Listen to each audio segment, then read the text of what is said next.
여러분들 날씨가 너무 더우시죠? 시원하십니까? 네. 지금이라도 바로 앞에 있는 바닷가에서 아니면은 광양의 계곡으로 시원한 그늘에 앉아서 수박도 먹고 또 고기도 구워 먹고 그러고 싶은데 아직 6월입니다. 아직 7월, 8월이 오지도 않았는데 너무나도 덥죠. 어디 돌아다니는 것도 귀찮고 또 쉬고 싶은 사람들은 호캉스라고 해서 호텔에서 먹고 자고 쉬는 휴가를 보내기도 합니다. 교캉스라고 아십니까? 교회에서 바캉스를 보내는 건데 잘 모르시죠? 모르시는 것이 당연합니다. 왜냐하면 교캉스라는 말은 제가 지어낸 말이기 때문이죠. 더워서 집에만 있기 지치실 때, 전기세가 아까워서 에어컨조차도 틀지 못할 때 교회로 오시면 아이스크림과 시원한 음료수도 드리고 시원한 에어컨 바람도 세게 해드리겠습니다. 그리고 선풍기 바람도 있습니다. 그래서 뜨겁게 기도하시면서 그 뜨거운 열정을 또 교회를 위해서, 가정을 위해서 기도하시는 여러분들이 되시길 소망합니다.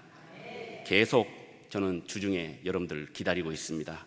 교캉스 누리러 많이 자주 교회에 방문하시길 소망합니다. 여름에는 뭐니 해도 역시 물입니다. 바다든 계곡이든 물놀이를 해야 직성이 풀리죠. 물놀이를 하면 참 행복합니다. 그런데 해년마다 꼭 물에 빠지는 안타까운 소식들이 들려옵니다. 더 안타까운 건 물에 빠졌는데 구하러 들어가는 사람까지 같이 빠져서 참 힘든, 그리고 죽음을 당하는 그런 안타까운 사건들을 접하게 되죠. 사람이 물에 빠졌을 때는 바로 뛰어 들어가면 안 된다고 합니다. 물에 빠져서 겁에 질린 사람이 힘은 평상시보다 더 세고 아무거나 잡으려고 본능으로 머리를 막 쥐어잡거나 몸을 잡고 같이 가라앉기 때문에 괜히 구하러 들어갔다가 위험에 빠질 수가 있기 때문이죠. 가장 좋은 것은 줄이나 막대기나 튜브 같은 것을 던져주거나 또 이렇게 내밀어서 가면 좋은데 그게 어디 쉬운 일입니까? 물에 빠져 괴로워하는 그 사람을 구할 타이밍을 보면서 차분하게 기다리는 일도 참 힘든 일이죠. 허우적거리면서 물속에 잠겼다가 빠졌다가 그렇게 몇 번 하면은 또 물에 빠지면서 또 힘이 빠지면서 축 처지죠. 그때 구조하면 안전하게 구조할 수 있다고 합니다. 우리는 늘 세상이라는 위험한 바다에서 항해를 하고 있습니다. 어쩌다가 큰 풍랑과 파도를 만나서 물에 빠지게 되면 스스로 살려고 발버둥을 치기도 하지만 내가 지금 가지고 있는, 내가 짊어지고 있는 중요한 것들을 꼭 품고 있기 때문에 계속 가라앉고 있다는 것이죠. 이런 위기 속에 사는 방법은 단 한 가지입니다. 가지고 있는 것을 버리면 되는 것입니다. 나의 힘을 다 빼고 내가 쥐고 있는 것, 입고 있는 것을 다 놓으면 자동적으로 우리는 떠오르게 되어 있습니다. 그리고 하나님께서는 즉시 우리를 건져주신다라는 사실이죠. 오늘 말씀 시편 18편은 다윗이 어린 시절에 이스라엘의 새 왕으로 기록될 자로 기름 부음을 받은 이후 근동 지역의 강대국으로 세워지기까지의 여정에서 겪었던 하나님의 구원의 역사를 회고하면서 하나님을 찬양한 시입니다. 표제를 보면 여호와께서 다윗을 그 모든 원수들의 손에서와 사울의 손에서 건져주신 날이라고 기록되어 있는데, 주변 나라의 정복을 마치고 이제 이스라엘을 대적할 만한 자들이 없었던 다윗의 통치 중반기 이후로 이 시를 기록된 것으로 보고 있습니다. 이 말씀은 사무엘상 22장에 그대로 기록되어 있습니다. 그렇게 보면 다윗의 말년이 가까울 때 기록되어 있다는 것을 짐작할 수가 있겠죠. 시편 18편은 50절이라는 상당한 긴 절을 가지고 있습니다.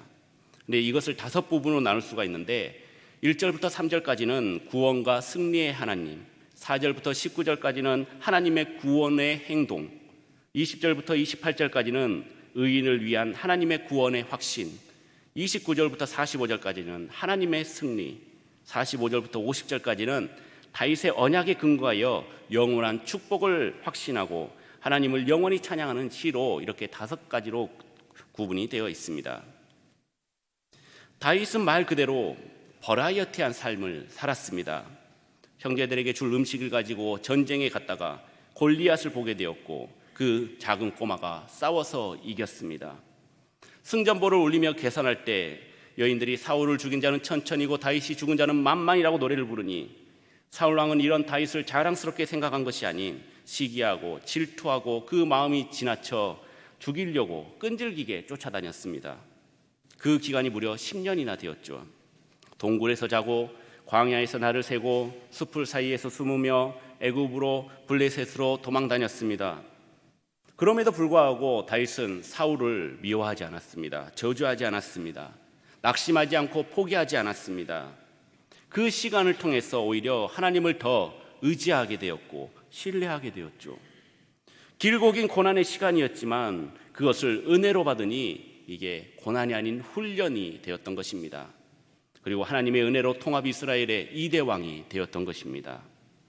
다윗은 어떠한 위기 가운데서도 그리고 어떻게 그런 상황, 어떤 어려움 상황에서도 하나님을 찬양할 수가 있었을까요?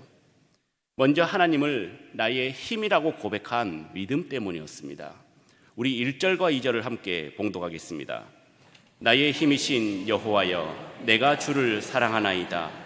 여호와는 나의 반석이시요 나의 요새시요 나를 건지시는 이시요 나의 하나님이시요 내가 그 안에 피할 나의 바위시요 나의 구원의 뿌리시요 나의 산성이시로다. 아멘. 오늘 본문의 말씀 2절을 보시면은 하나님을 8가지로 표현하고 노래를 불렀습니다. 나의 반석이시요 나의 요새시요 나를 건지시는 이시요 나의 하나님이시요 그 안에 피할 나의 바위시고 나의 방패시고 구원의 뿌리시고 산성이로다. 하나님을 8가지 다른 말로서 표현하는데 공통적인 것은 나의 내가가 들어가 있다는 것입니다. 우리의 삶에 있어서 가장 중요한 질문은 나는 누구이고 하나님은 누구신가일 것입니다. 하나님이 누구이신지 어떤 분이신지를 알아야 우리는 내 삶의 기준 그리고 잣대를 정하고 나의 정체성을 올바르게 확립할 수가 있게 되는 것이죠. 우리의 생각과 지식으로 아는 하나님이 아닌 남들이 이야기해주는 하나님이 아닌 나의 하나님, 내 아버지로서의 우리의 삶에 경험하고 나의 삶에 체험한 하나님을 알아야 하는 것입니다. 남이 알려주는 하나님은 그분의 하나님인 것이지 나의 하나님이 아니라는 것이죠. 하나님은 이렇게도 역사하시는구나 저렇게도 역사하시는구나 라고 알 수는 있지만 들어서 아는 것만으로는 내 하나님으로 만들 수가 없다라는 것입니다. 다윗은 목동이었을 때부터 경험했던 그 하나님을 생각하고 하나님을 다른 사람의 하나님이 아닌 온전히 나의 하나님으로 인식했습니다. 어린 나이에 양을 돌보는 것은 쉽지 않았을 것입니다. 들짐승으로부터 환경으로부터 이겨내야 했죠. 그러나 자신의 힘으로는 외부적인 요인을 통제할 수가 없었음을 일찍 깨달았습니다. 하나님의 도우심을 구할 수밖에 없음을 몸소 체험했던 것입니다. 크리스천 정신과 의사인 프랭크 미너스는 어떤 사람보다 성경이 훨씬 믿음직하기에 경솔과 아집을 버리고 말씀을 따르는 편이 훨씬 낫다라고 말하고 있습니다. 여러분들 하나님의 말씀을 따르시길 바랍니다. 하나님의 말씀만 의지하시길 바랍니다. 하나님께서 다윗 개인에게 임했던 것처럼 우리 각 사람에게도 하나님의 사랑과 은혜와 구원을 베풀어 주실 것입니다. 그 하나님을 만나고 경험하시는 여러분들이 되시길 주님의 이름으로 축원합니다. 나의 힘, 여러분들의 힘, 그 힘이 되신 하나님을 믿음으로 고백하시길 바랍니다. 어렸을 때 이런 경험 다 한 번씩 해보셨을 것입니다. 학교에서 친구들하고 싸우거나 속상한 일이 있으면 엄마한테 가서 이러쿵저러쿵 막 이야기를 하죠.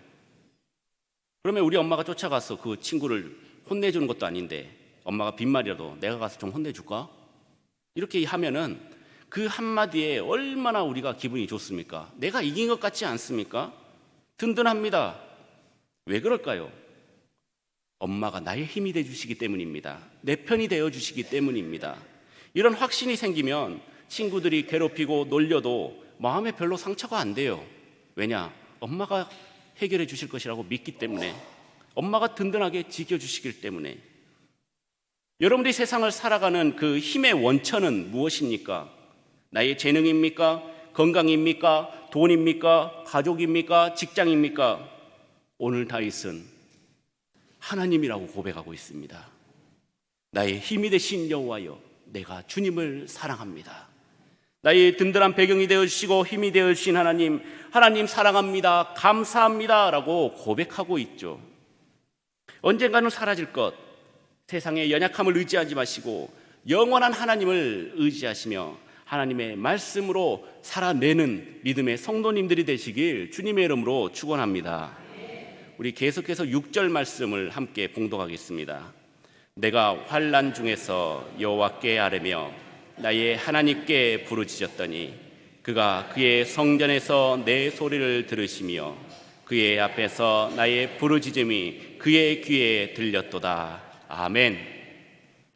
다윗은 무수한 환난과 시련을 겪었습니다. 장인이 자기를 죽이려 하고 아들도 자신을 배신합니다. 그러나 그는 모든 순간 어려움 앞에서 굴복하거나 하나님을 원망하지 않았습니다. 오히려 다윗은 그런 모든 상황 가운데서도 오늘의 말씀과 같이 기도와 찬송을 쉬지 않는 삶을 살았던 것이죠. 우리가 아는 것처럼 다윗의 시의 대부분은 다윗이 평안하고 그리고 왕궁이 평안할 때 그때 지어진 시가 아닙니다. 쫓겨서 도피 중에 있을 때 고난과 위기 중에 지은 것들이 대부분입니다. 이 사실을 통해서 우리는 진실한 성도는 환난과 시련 중에 오히려 하나님을 찬양한다라는 것을 알 수가 있죠. 지금 새벽에 묵상하고 있는 욥을 보시길 바랍니다. 자기가 가진 모든 소유와 재산, 가정, 그리고 자녀들 모든 것을 하루아침에 다 잃어버렸습니다. 환경뿐만 아니라 자신의 건강과 안위까지도 흔들리는 고난 중에 있었습니다. 그러나 그 모든 상황 속에서도 그는 이렇게 고백했습니다.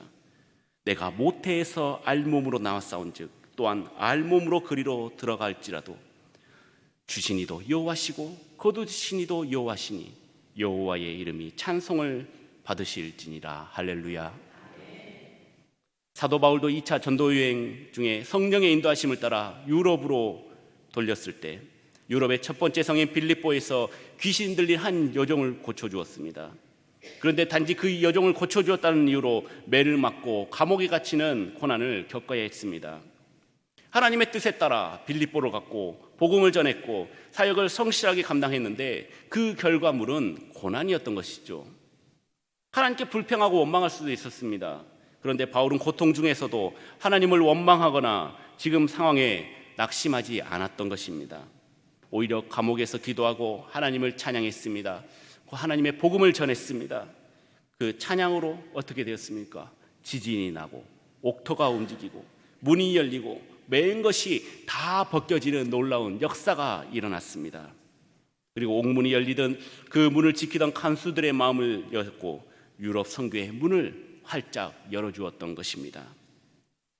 두 인물을 통해서 우리가 알 수 있는 것은 하나님은 고통 중에도 시련 중에도 하나님을 원망하지 않고 감사의 찬양을 올리는 성도들은 시련과 고통이 나중에 풍성한 축복으로 바꾸어 주셨다는 사실을 알 수 있습니다. 그 고통의 순간이 길든지 짧든지 개개인마다 차이는 있겠죠. 하지만 하나님의 의로운 오른손으로 자신들을 언젠가는 구원해 주실 것이라는 것을 믿었기 때문에 인내하며 이길 수 있었던 것입니다. 환경에 얽매이지 않고 하나님을 우리가 노래할 때 의로우신 하나님의 손길이 지금의 이 모든 불의한 상황을 정의롭게 뒤바뀔 것이라는 그 믿음이 있었기 때문에 하나님 앞에 원망하는 죄를 범하지 않고 계속해서 하나님을 찬양할 수가 있었던 것입니다. 사랑하는 성도 여러분, 믿는 자에게 축복만 주신 것이 아니라 고난과 시련도 반드시 찾아옵니다. 견디기 힘든 아픔과 상처를 당해서 어떻게 해야 될지조차도 모르고 고통스러운 순간이 닥칠 때가 있습니다. 그러나 그 순간은 원망과 불평의 순간이 아니라 하나님을 찬양해야 할 때, 기도해야 할 때라는 것을 기억하시길 바랍니다. 우리 6절 뒤쪽부터 우리 8절까지 함께 봉독하겠습니다. 내가 환난 중에서부터 다시 8절까지 한번 찬양 드리겠습니다. 내가 환난 중에서 여호와께 아뢰며 나의 하나님께 부르짖었더니 그가 그의 성전에서 내 소리를 들으시며 그의 앞에서 나의 부르짖음이 그의 귀에 들렸도다. 이에 땅이 진동하고 산들의 터도 요동했으며 진노로 말미암음이로다. 그의 코에서 연기가 오르고 입에서 불이 나와 사름이여 그 불에 숯이 피었도다. 아멘. 우리가 환난을 당할 때, 공격을 당할 때, 힘들어서 지쳤을 때, 포기하고 싶었을 때 하나님께 부르짖었더니, 기도하였더니 하나님이 들어주신다라는 말씀입니다.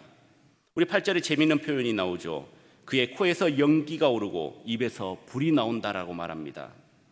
하나님께서 우리가 부르짖는 기도에 응답하시는데, 드레야 너 참아라, 너 그것도 못 참냐? 이겨내야지. 목사가 그거 하나 못 참으면 되겠어?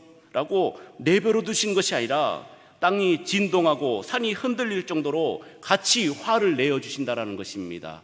우리가 분을 낼 때 어떻게 합니까? 코에서 콧김이 씩씩 나오지 않습니까?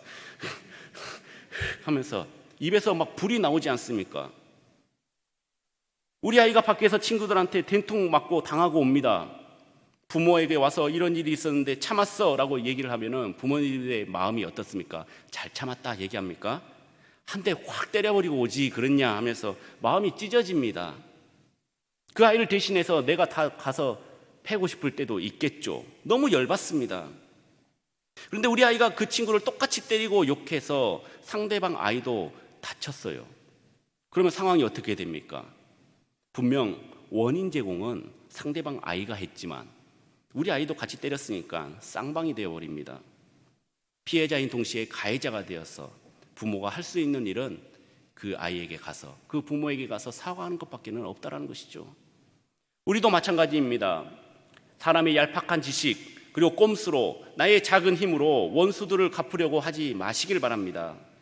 하나님은 반드시 우리가 고통 중에 드리는 그 외침을 들으시고 우리의 삶과 우리가 처한 그 환경 속에서 갚아주신다라는 사실입니다. 해결해 주시고 길을 열어주십니다. 하나님이 일하시도록 우리는 그저 하나님께 맡기면 되는 것입니다. 우리의 상황이 어떠한 상황이든지 힘대신 하나님께서 해결해 주심을 믿고 하나님을 찬양하는 믿음의 복된 성도님들이 되시길 주님의 이름으로 축원합니다. 우리 마지막으로 46절 말씀을 함께 봉독하겠습니다. 46절의 말씀입니다. 여호와는 살아계시니 나의 반석을 찬송하며 내 구원의 하나님을 높일지로다. 아멘. 다윗이 이렇게 하나님의 살아계심을 찬양하는 데는 이유가 있습니다. 다윗이 살아왔던 그 모든 인생의 현장에서 하나님의 보호가 없이는 단 1분 1초도 살아갈 수가 없었기 때문입니다. 다윗의 고백처럼 지금 우리의 삶은 너무나도 힘들고 괴롭습니다. 풀리지 않은 문제들이 늘 우리의 앞을 가리고 있습니다. 내가 눈물로 기도하는 그 모든 기도 제목들이 이루어질 기미가 전혀 보이지 않지만 그럼에도 우리가 하나님을 찬양할 수 있는 이유, 우리 하나님은 살아계신 하나님이기 때문입니다. 이 찬양이 바로 우리에게 필요한 찬양이고 하나님만이 우리가 높여야 할 이름이라는 것입니다. 하지만 우리 삶 가운데 우리가 하나님의 삶을 인정하지 않을 때가 너무나도 많이 있죠. 하나님은 분명 살아계심을 알면서도 마치 존재하지 않는 흙으로 보기도 하고 계시더라도 모른 척, 그리고 알라도 모른 척, 그리고 우리가 하려고 하면서도 나는 이거 못해요 라고 거절할 때가 너무나도 많이 있습니다. 많은 사람들이 믿음이 있다고 하면서도 자기가 겪는 많은 어려움과 시험 앞에서 주저앉아 모든 것을 놓아버릴 때도 있습니다. 위기의 순간에 하나님을 찾기보다 주변 사람들에게 먼저 손 내밀어 도움을 요청합니다. 그렇게 해도 모든 것이 결국은 실패로 돌아가죠. 정말 갈 데도 없고 마지막으로 생각할 때 그제서야 우리가 하나님을 생각합니다. 마지막으로 하나님께 기도라도 한번 해보자. 근데 그 기도조차도 확신이 없습니다. 되면 감사하고 아니면 말고. 능력이 많은 아버지를 둔 자녀가 어려움을 겪을 때 가장 먼저 도움을 구해야 할 자가 누굽니까? 바로 아버지 아닙니까? 아버지께 구하셔야 되는 것 아닙니까? 부모님이 돌아가신 분들의 이야기를 들어보면 부모님이 안 계시니 많이 허전하다고 이야기를 합니다. 살아계실 때 그 힘이 있든 없든 그 존재만으로도 힘이 되고 비빌 언덕이 있었는데 돌아가시니 그 산소 앞에서 아무리 울며 말해도 대답을 들을 수가 없으니 슬프다고 고백을 합니다. 우리 아버지, 아빠 되시는 하나님은 살아계신 하나님이십니다. 세상을 만드신 창조하신 능력자이신 하나님이십니다. 전지전능하시고 무소부재하시고 영원불변하신 하나님이십니다. 우리의 영원한 비빌 언덕이 되시는 분이시라는 것입니다. 그렇도록 자상하고 능력이 많으신 하나님을 우리는 제쳐두고 불확실하고 변덕스러운 그 세상을 의지하고 손 내밀고 있다면 그 결과는 사망, 곧 죽음뿐이라는 사실입니다. 하나님께서는 자신의 자녀들이 어려움이나 시험에 처할 때 자신에게 도움을 구하는 것을 기뻐하십니다. 하나님은 능력도 많으실 뿐 아니라 자상하신 분이고 영원히 우리 삶을 돌보시는 분이기 때문입니다.